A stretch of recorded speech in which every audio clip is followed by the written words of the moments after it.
चौथी बार भी ईडी के सामने पेश नहीं होंगे केजरीवाल ने ईडी को जवाब भेजा है। कहा कि चुनाव कैंपेनिंग से रोकना चाहती है बीजेपी। ईडी का नोटिस गैर कानूनी है। बीजेपी का पलटवार भी देखने को मिला। इनके डीएनए में ही अराजकता है। दिल्ली के सीएम अरविंद केजरीवाल चौथी बार भी ईडी के सामने पेश नहीं होंगे। ईडी के नोटिस पर केजरीवाल ने लिखित जवाब भेजा है। केजरीवाल ने नोटिस को गैर कानूनी बताया। अरविंद केजरीवाल ने कहा है कि जब वो मुजरिम है ही नहीं तो उन्हें क्यों बुलाया जा रहा है। उन्होंने इल्जाम लगाया कि बीजेपी उन्हें गिरफ्तार करना चाहती है जिससे कि वो आगामी चुनाव को लेकर कैंपेनिंग न कर सके। जानकारी दे दें कि केजरीवाल दिल्ली के गोवा दौरे पर रवाना हो गए। यह अहम जानकारी इस वक्त आप तक पहुंचा रहे हैं।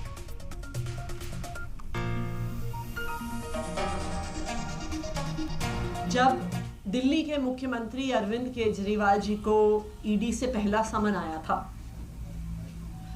तो हमने ये कहा था कि ये ईडी का समन नहीं है, ये भारतीय जनता पार्टी का समन है।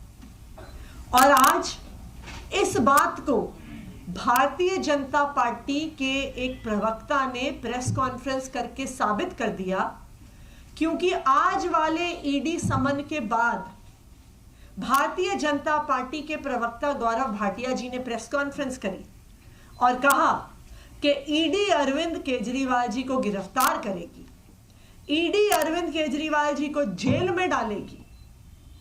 मैं भारतीय जनता पार्टी से और उसके प्रवक्ताओं से पूछना चाहती हूं कि जब ईडी को नहीं पता और ईडी अपने समन में नहीं लिखती है कि अरविंद केजरीवाल जी को विटनेस के तौर पे बुला रहे हैं या अक्यूज्ड के तौर पे बुला रहे हैं, तो भारतीय जनता पार्टी को कैसे पता चल जाता है कि इस समन के बाद और जब अरविंद केजरीवाल जी ईडी के पास जाएंगे तो उनकी गिरफ्तारी हो जाएगी।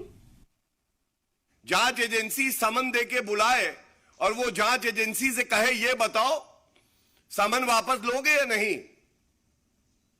अराजकता का पर्याय कोई है जिसके डीएनए में अराजकता है, कानून को तोड़ना है, भ्रष्टाचार है, लूट खसोट है, कमीशन खोरी है, चोरी है, तो वो अरविंद केजरीवाल है।